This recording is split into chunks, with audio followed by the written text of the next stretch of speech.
When you click on share and go to custom production, you could see your already created custom production presets. So in order to backup or transfer these presets to a new computer, open File Explorer, go to Documents, and here find Camtasia, open it. Here you should be able to see Custom Production Presets folder. So open it, and here is where Camtasia saves all the presets.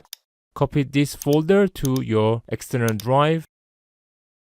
So in order to restore these presets to a new computer, once again, open File Explorer, open Documents, Camtasia, and finally open Custom Production Presets. Even if it would be a different version, doesn't matter. Simply open the folder and delete the existing presets.